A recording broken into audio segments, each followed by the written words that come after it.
भगवन्तो पुनः पुनः ईश्वरो गुरुरात्मेति मूर्तिभेदविभागिने व्योमवद्व्याप्तदेहाय दक्षिणामूर्तये नमः। ॐ अजामेघां लोहितशुक्लकृष्णां भवेप्रजातु जमानां नमामः।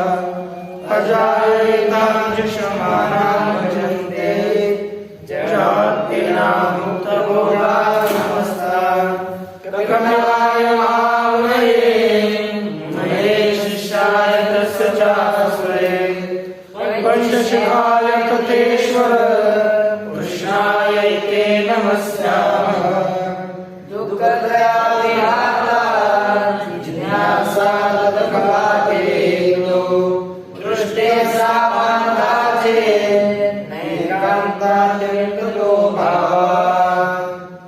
श्री ईश्वर कृष्ण प्रणीत सांख्य कारिका का वाचस्पति मिश्र विरचित तत्व कौमुदी के 7 विचार प्रचलित है।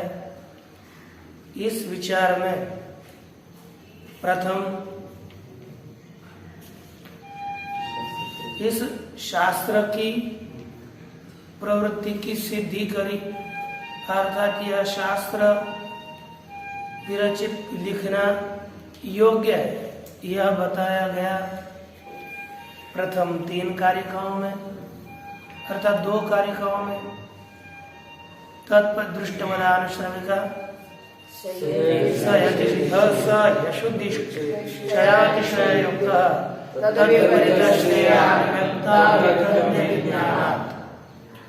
यह बताया।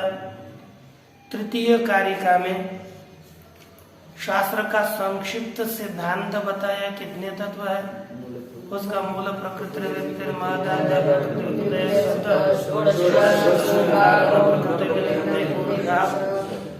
इसके बाद तृतीय चतुर्थ श्लोक में और पंचम श्लोक में प्रमाणों का निरूपण किया गया। षष्ठ श्लोक में उसकी सिद्धि बताई। सप्तम श्लोक में जो सप्तम और अष्टम श्लोक में प्रकृति पुरुष का ज्ञान क्यों नहीं होता, तो वहाँ पर उनके अनुपलब्धि का हेतु बताया गया। नवम कारिका में सत्कार्यवाद प्रतिपादित किया गया। दशम, एकादश इत्यादि कारिकाओं में यहाँ पर जो व्यक्त और अव्यक्त है उनके वैधर्म्य का निरूपण किया गया। तत्पश्चात द्वादश कारिका में जो सत्वरजादि गुण है उनके लक्षण पूर्वक प्रतिपादन। त्रयोदश कारिका में उनके ही लक्षण ही बताए गए। और इसी तरह से चतुर्दश, पंचदश इत्यादि कारिकाओं में आ गया प्रकृति से विवेक, पुरुष प्रकृति से पुरुष अतिरिक्त बताया गया, पुरुष की सिद्धि, प्रकृति की सिद्धि इत्यादि करके नजदीक 21 श्लोक तक इस विषयों की समाप्ति हो गई। 22 श्लोक से सृष्टि का सर्ग का क्रम आरंभ हुआ और 23 श्लोक में उस सर्ग का प्रतिपादन किया गया। बताया अध्यवसायो बुद्धिर धर्मो ज्ञानम विराग, अध्यवसायो बुद्धिर धर्मो ज्ञानम विराग ऐश्वर्यम सात्विकम एतद् रूपम तामसम अस्माद् विपर्यस्मम्। यह बुद्धि का लक्षण किया करके यहाँ पर बुद्धि के सात्विक रूप को प्रतिपादन किया। तथा वहाँ पर धर्म, ज्ञान और वैराग्य, धर्म को यतो अभ्युदय निःश्रेयसार्थ सधर्म, अब यह अभ्युदय निःश्रेयस हेतु सधर्म, धर्म की व्याख्या की गई। तद्वत ज्ञान का भी प्रतिपादन किया गया कि जो पुरुष है ना, गुण पुरुषान्यता ख्याति अथवा सत्व पुरुषान्यता ख्याति, प्रकृति पुरुषान्यता ख्याति, उसे क्या कहते हैं? यहाँ पर गुण है ना, लिखा है कि सत्व पुरुषान्यता ख्याति क्या है? ज्ञान है। तत्पश्चात वैराग्य बताया गया, उपरम भाव और 4 प्रकार का कहा। अब आगे जो ऐश्वर्य है उसका निरूपण करने जा रहे हैं। ऐश्वर्यम अपि बुद्धि धर्म यतो अणिमादि प्रादुर्भाव, बुद्धि का स्वरूप बताया और बुद्धि के 4 धर्म बताया गया। धर्म ही बुद्धि का ही धर्म है, ज्ञान भी बुद्धि का धर्म है, विराग भी बुद्धि का धर्म और ऐश्वर्य भी बुद्धि का धर्म है। उनका निरूपण किया गया। यहाँ क्रमशः निरूपणावसर में ऐश्वर्य का निरूपण किया जा रहा है। कहते हैं ऐश्वर्यम अपि बुद्धि धर्म यतो अणिमादि प्रादुर्भाव, जिससे अणिमा इत्यादियों की उत्पत्ति होती है, ऐसा ऐश्वर्य भी बुद्धि का ही धर्म है। यदि बुद्धि का ऐश्वर्य आपके अंत बुद्धि में आया तो फिर अणिमा लघिमा गरिमा इत्यादि जितनी भी सिद्धियां है उन सिद्धियों की प्राप्ति होती है, लेकिन बुद्धि वैसी शुद्ध होनी चाहिए तब। इसलिए ऐश्वर्य को बुद्धि का धर्म बताया गया। अत्र अणिमा अणुभाव, यहाँ पर अणिमा क्या चीज है? कहते हैं अणुभाव। जैसे इतना सूक्ष्म बन जाता है साधक, जिसको अणिमा प्राप्त होती है वो शिला में भी प्रवेश कर सकता है, इस भित्ति में प्रवेश करके उधर निकल सकता है, इतना लघु उसका तन हो सकता है। वो चाहे कि हमको लघु होना है, हनुमान जी लघु होते थे कि नहीं? भगवान जब सीता माता की खोज के लिए चले गए तो रावण की लंका में सूक्ष्म रूप धारण करके अटन किया। तत्पश्चात सीता माता के पास जाने के बाद वे लघु रूप में प्रारंभ में जाकर उन्होंने अपना विराट रूप दिखाया। ये तो किसका खेल है? इस अणिमा का खेल है। यतः शीलाम अपि प्रविशति, जिस अणिमा के प्रभाव से शिला में भी छिद्र रहित पाषाण है उसमें भी प्रवेश कर सकता है। लघिमा, लघिमा अर्थात लघु भाव। यतः सूर्य मरीचिना चीन आलम्ब्य सूर्य लोकम याति, क्या करता है? सूर्य मरीचि ये इतना लघु हो जाता है, सूर्य लोक जाने के लिए उसको रास्ता क्या है? पटरी, जैसे ट्रेन बोलते हैं ना, उसको हम क्या बोलेंगे? लोह पथगामिनी। वो किसके ऊपर दौड़ती है? लोह के पथ के ऊपर, उसका लोह मार्ग होता है। उस लोह मार्ग के द्वारा जैसे रेलयान दौड़ता है, उसी तरह इनको यदि सूर्यलोक जाना हो तो सूर्यों के किरण रूपी मार्ग से चले जाते हैं, सूर्यों के किरणों के द्वारा चले जाते हैं, सूर्यों की किरण का आश्रय करके। ये लघिमा का काम है। तीसरी है गरिमा, अणिमा लघिमा गरिमा। गरिमा गुरु भाव, ये तो गुरु भगवती बहुत बड़ा हो जाता है। जैसे भगवान श्री कृष्ण जी जब वृंदावन में थे और उनको पकड़ करके पूतना लेके चली गई है ना, तो उसके भगवान परमात्मा ने वहां पर भार बढ़ाया कि नहीं, लेकिन रक्त पिया ये निश्चित है। लेकिन दूसरा एक तृणावर्त राक्षस था, उसको उड़ा करके लेके गया तो भगवान परमात्मा ने अपना इतना भार बढ़ाया, इतना भार बढ़ाया, इतना भार बढ़ाया कि वो नीचे आकर के मरी गया दब करके।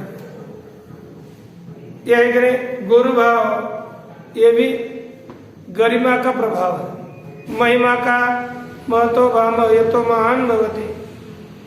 महतो भाव यतः, अच्छा, गरिमा का गुरु भाव, गरिमा प्रभाव, शरीर तो बड़ा नहीं किया लेकिन भार बड़ा है ना। और महिमा का क्या है, यह है छोटा लेकिन विशाल का देह को धारण कर सकता है, यह महिमा का प्रभाव है। उसके बाद प्राप्ति आ गए ना, लघिमा, अणिमा, लघिमा, गरिमा, महिमा। अब प्राप्ति, यह तो अंगुल्यग्रेण स्पृशति चंद्रमस, वो काम पर भी प्राप्त होता है। यहाँ बैठा बैठा कर चंद्र को स्पर्श करो, ऐसा आता कर देता है। अपने अंगुली के द्वारा चंद्र को भी स्पर्श कर सकता है, इतना विशिष्ट होता है। ये प्राप्ति होनी चाहिए कि नहीं थे, है कि नहीं? प्राप्त होनी चाहिए ना, इतना विशिष्ट। फिर कितनी पूजा होगी आगे, फिर मोक्ष मिलेगा कि नहीं पता नहीं। लेकिन प्राकाम्यम क्या होगा? प्राकाम्य, इच्छा न विघाता, इच्छा का कभी भी अभिघात नहीं होता, इच्छा उसकी विफल नहीं जाती। इच्छा करेगा तो वह सफल ही होता है, निष्फल नहीं रहता। यतो भूमौ उन्मज्जति निमज्जति च यथोदके, जैसे भूमि में जिस प्राकाम्य की इच्छा से भूमि में भूमौ निमज्जति, भूमौ उन्मज्जति निमज्जति च यथोदके, जैसे जल में हम नीचे बुड़ी मार देते हैं, नीचे जाते हैं, ऊपर आते हैं अपनी इच्छा से, वैसे यह साधक पृथ्वी में भी नीचे चला जा सकता है, ऊपर आ सकता है। जल के, जल में जैसी हम क्रीड़ा करते हैं उस तरह वो भूमि में क्रीड़ा कर सकते हैं। ये कब हो जाता है?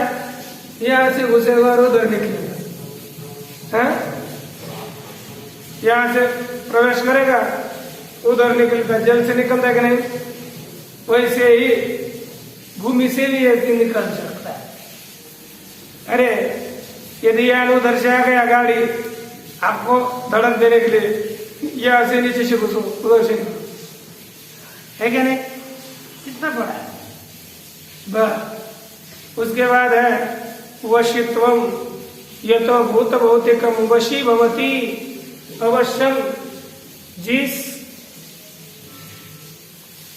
सिद्धि के प्राप्त होने से भूत भौतिक जितने भी प्राणी यहाँ पर है वे सब उसके अधीन हो जाते हैं, सब वो श्रीभूत हो जाते हैं। ईशित्वम, ये तो भूत भौतिकानाम प्रभव स्थिति लयानाम इष्टे, क्या कर लेता है? भूत भौतिक इनकी उत्पत्ति स्थिति और लय, इनके ऊपर भी शासन करने का सामर्थ्य आ जाता है। जैसे विश्वामित्र जी ने नई गाय बना दी, उसका नाम पड़ गया भैंस। भगवान ने गाय बना दी, उन्होंने आपकी सृष्टि करी तो बन गई भैंस। इनको लगा कि चलो भगवान ने घोड़ा बनाया तो मैं घोड़ा बनता हूं, बन गया गधा, है कि नहीं? विश्वामित्र जी की सृष्टि है, वो ऐसी नई सृष्टि करने का सामर्थ्य इनमें आ जाता है। लेकिन क्या करें, आजकल भी लोग बना देते हैं जर्सी, किसी ने नहीं बनाई थी लेकिन वैज्ञानिक ने दूसरी एक सृष्टि कराई, उसका नाम हो गया कि नहीं जर्सी। वैसे अब क्या किया जाए, उस समय के ऋषियों ने अलग किया लेकिन वो भी था, ये निषिद्ध हो जाता है, उसके इफेक्ट नहीं होते शरीर आदियों में, इनके पड़ जाते हैं। इस तरह से प्रकृति स्थिति लय इनके परीक्षण करने वाला ईशित्व इनमें आ जाता है। यक्ष काम वसायित्व सा सत्य संकल्पता, ये दूसरे बताया कि सत्य संकल्पता जो काम वसायिता अर्थात कामावसायिता एवं सत्य संकल्पता,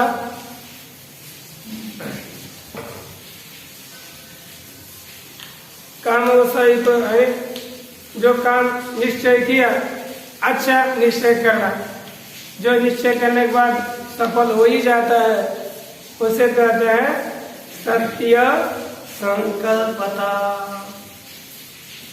येन यथा संकल्प भवति भूतेषु, येन अर्थात जिसके द्वारा, यथा जिस प्रकार अस्य भूतेषु संकल्प भवति, इसका भूतों के विषय में जिसके द्वारा जैसा इसका संकल्प होगा तथैव भूतानि भवन्ति, वैसे ही प्राणी बन जाते हैं।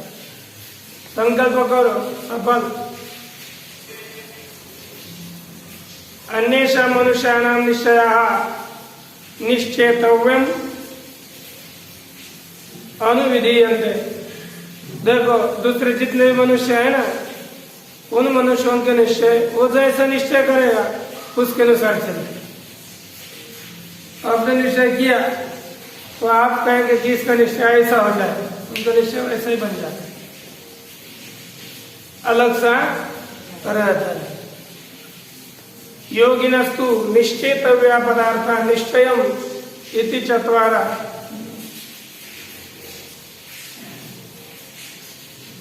अब देखो योगी तो निश्चेतव्या पदार्था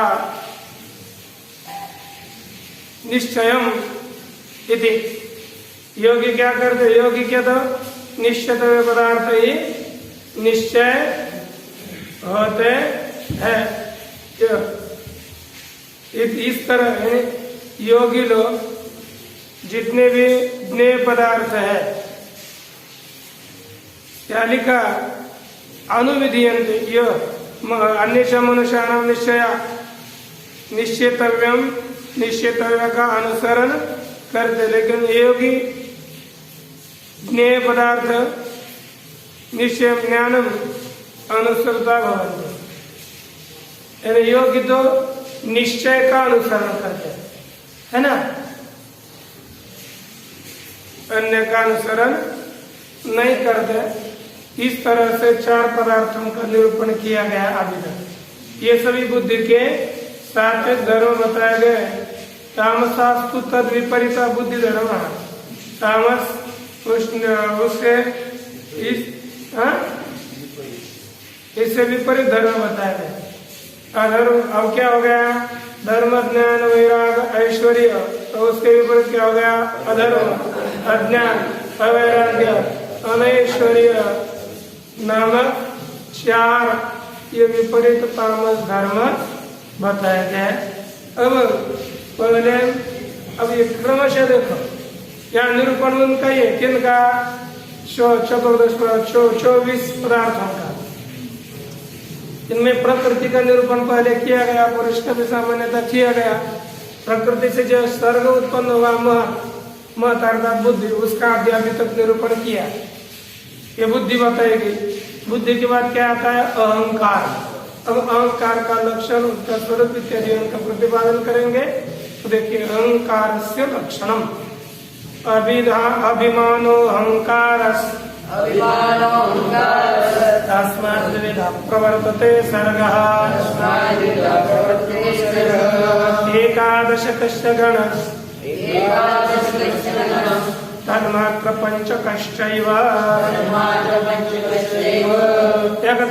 अभिमान कौन चीज है, अभिमानो अहंकार, अभिमान ही अहंकार है। तस्मात् विविधा सर्ग प्रवर्तते, उस अहंकार से दो प्रकार का सर्ग उत्पन्न होता है। किस प्रकार का सर्ग उत्पन्न होता है, दो प्रकार का। एक पहला सर्ग कौन सा, एकादश कष्ट गण, एकादश समुदाय इंद्रियों का समुदाय अहंकार से उत्पन्न होता है। और दूसरा समुदाय है पंचमात्र कष्ट गण और पंचमात्राओं का समुदाय। पंच तन्मात्रा एक समुदाय और एक अहंकार आदि समुदाय, एकादश इंद्रिया रूपी दूसरा समुदाय। इस तरह से दो सर्ग की उत्पत्ति हो जाती है। सरल है कि नहीं, कहीं बैठे तो निद्रा नहीं आएगी, तो सरल विषय के लिए निद्रा आ सकती है। अभिमान इति, अभिमानो अहंकार, अभिमान अहंकार है। यत् खल्वालोचितम मतम च तत्र अहम अधिकृता, कहते जे जो खलु का निश्चित, यद वस्तु आलोचितम अर्थात प्रत्यक्ष इंद्रिय के द्वारा गृहित हो जाती, मतंच जिसका मनन किया जा सकता है, चिंतन किया जा सकता है, तत्र अहम अधिकृतः, उसमें मैं अधिकारी हूँ। जो प्रत्यक्ष से देखी गई है और जिसका मनन किया जाता है, ऐसी जो वस्तु उसमें मैं अधिकारी हूँ। अतः मेरे से अन्य कोई अधिकारी उसका है ही नहीं। शक्त खलु अहम अत्र, मैं इसमें समर्थ हूँ, मैं इस विषय में समर्थ हूँ।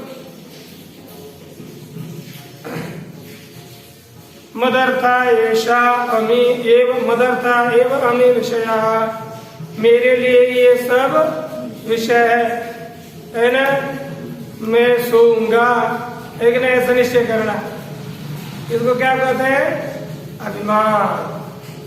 मत्ता नान्यत्रास्त्यधिकृता कश्चिद अस्ति, मेरे से अन्य दूसरा कोई इसमें अधिकारी नहीं। अतो अहम अस्मि, इसलिए मैं हूँ। इति यो अभिमान, ऐसा जो अभिमान स असाधारण्यापारत्वात् अहंकार, पर असाधारण व्यापार है ना, यह कैसा व्यापार है?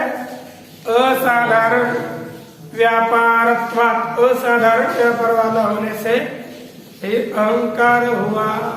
ठीक, तम उपजीव ही बुद्धि अध्यवस्यति, उसको उपजीव मानकर ये बुद्धि निश्चय करती है। कर्तव्यम एतत् मया इति, यह मुझे करना चाहिए, इस तरह क्या करती है? निश्चय करती है। तस्य कार्य भेदम आह, उसके कार्य के भेद को बताते हैं। क्या? तस्मात् द्विविध प्रवर्तते सर्ग, उससे दो प्रकार का सर्ग प्रवृत्त होता है। यदि प्रकार द्वयम आह, उनके दो प्रकार को बताते हैं।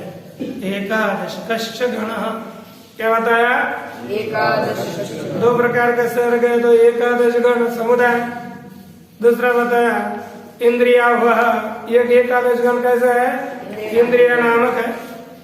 तन्मात्र पंचकश्च, और तन्मात्र पंच, पांच तन्मात्राएं।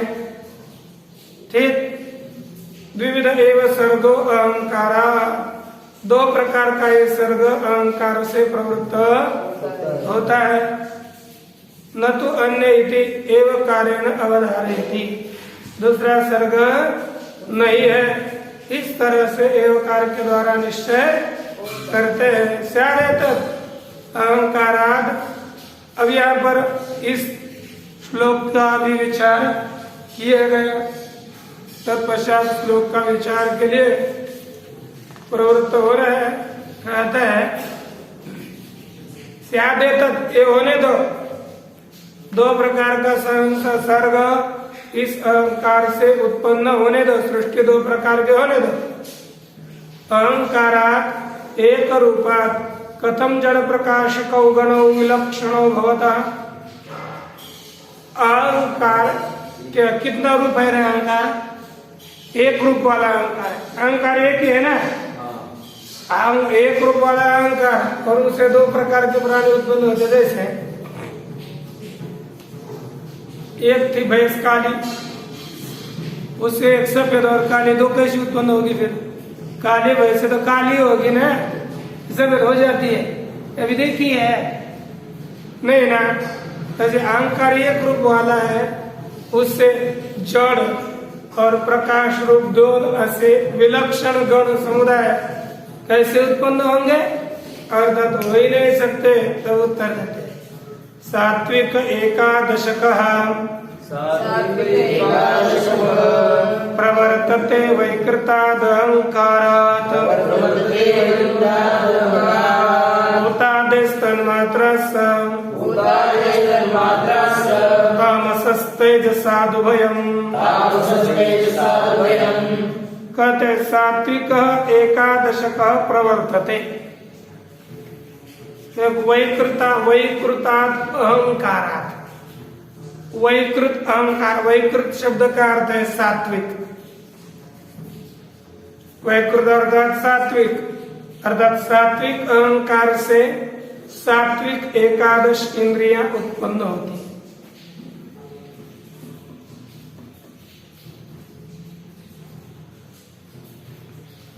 अच्छा, भूतादे तन्मात्रा तामसा,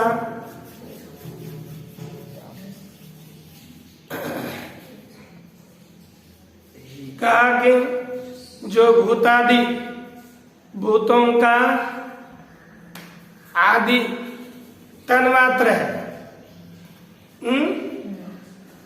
ये किससे उत्पन्न होता है? अहंकार से। जिससे उत्पन्न भूतादि जो का जो कारण तन्मात्रा, वह सात्विक नहीं तामस अहंकार से उत्पन्न होता है। तेजसात् उभयम, इस तरह अहंकार से ही दोनों के राजसात् उभयम गणद्वयम भवति। तेजस अर्थात राजस रजोगुण, रजोगुण से इंद्रियां और तन्मात्रा, ये इन दोनों में भी दोनों के उत्पत्ति में रजोगुण की आवश्यकता होती है।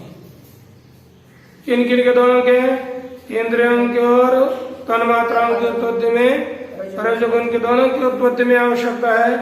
लेकिन जब इंद्रिया उत्पन्न होती है तब तमोगुण की नहीं, और तन्मात्राओं के लिए सत्वगुण की अपेक्षा नहीं, लेकिन रजोगुण की अपेक्षा तो ही है। यह इनका सिद्धांत। सात्विक यदि प्रकाश राघवाभ्याम एकादशक इंद्रिय गण सात्विक वैकृतात् सात्विक अहंकारात् प्रवर्तते। कहते प्रकाश लाघवाभ्याम, प्रकाश और लघु लाघव, इनके द्वारा एकादश का इंद्रिय गण, एकादश का अर्थात एकादश इंद्रिय समुदाय सात्विक, जो सात्विक समुदाय है, वैकृतात् सात्विक अहंकारात् प्रवर्तते। वैकृत जो सात्विक अहंकार, उससे इसकी उत्पत्ति हो जाती है। भूतादे तो अहंकारात् तामसात्, भूतादियों का कारण जो अहंकार तामस अहंकार, उससे तन्मात्रा गण प्रवर्तते, तन्मात्राओं की उत्पत्ति हो जाती है। कस्मात् कहते ये तो तामस, क्योंकि भूतादि तामस है, तो उससे उनकी तमोगुण की उत्पत्ति, तमोगुण से उनकी उत्पत्ति होती है। एतद् उत्तम भवति। यद्यपि एक अहंकार तथापि गुण भेद, गुण भेदोद्भवाभिभवाभ्याम भिन्नम कार्यम करोति। ये कथित हो जाता है। यद्यपि एक ही अहंकार है तो भी एक अहंकार में तीन गुण है ना। अहंकार तो एक है, लेकिन गुण भेदोद्भव, भिन्न भिन्न गुणों का उद्भव और उन्हीं गुणों का अभिभव, इनके द्वारा भिन्न भिन्न कार्य प्रवृत्त होता है। जैसा गुण वैसा कार्य प्रवृत्त हो जाता है।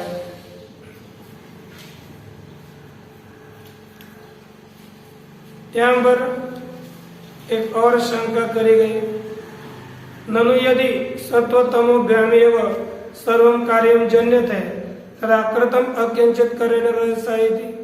कहते महाराज, यदि सत्वगुण और तमोगुण इन दोनों के द्वारा ये सभी प्रकार का कार्य प्रवृत्त होता है, उत्पन्न होता है, तो जो अकिंचित कर कुछ भी न करने वाला रजोगुण व्यर्थ है। कृतम का अर्थ है व्यर्थ। रजोगुण क्या हो जाएगा? व्यर्थ होगा। तो उसका उत्तर देते हैं तेजसात उभयम। नहीं, रजोगुण का कार्य है क्या है? तो रजोगुण से तेजस अर्थ रजोगुण, रजोगुण से उभय की उत्पत्ति हो जाती है। तेजसात लिखा अर्थ राज रज राजसात उभयम गणद्वयम भवति। दोनों भी प्रकार का गण उत्पन्न हो जाता है। यद्यपि रजसो न कार्यांतरम अस्ति। यद्यपि रजोगुण का दूसरा कोई कार्य नहीं है, तथापि सत्वतमसी स्वयं अक्रिय। सत्वगुण और तमोगुण दोनों भी अक्रिय है ना? समर्थ तो है लेकिन समर्थी भी न स्वस्व कार्य कुरुता। समर्थ है लेकिन क्रिया रहित होने के कारण वो अपना अपना कार्य खुद नहीं करते, उनको किसी न किसी की सहायता की अपेक्षा होती है। तद उभयम अस्मिन् कार्ये सत्व तमस क्रियोत्पादन द्वारा अस्ति। कहते वे दोनों भी इस कार्य में अर्थात गणद्वय के कार्य में सत्व तमस हो, सत्वगुण और तमोगुण के क्रिया, तमोगुण में क्रिया के उत्पत्ति के द्वारा रजस कारणत्वम इति न व्यर्थम रजा। क्योंकि वे सत्वगुण में भी क्रिया उत्पन्न करता है रजोगुण, तमोगुण भी क्रिया उत्पन्न, तमोगुण में भी क्रिया उत्पन्न रजोगुण कराएगा, फिर उन दोनों से कार्य होता है। रजोगुण यदि तमोगुण और सत्वगुण में क्रिया की उत्पत्ति नहीं करेगा तो कार्य की उत्पत्ति नहीं होगी। इसीलिए इनके सहायकता रूप से रजोगुण की अपेक्षा है। इस तरह रजोगुण की व्यर्थता यह बताया गया। बाकी का विचार कल करेंगे।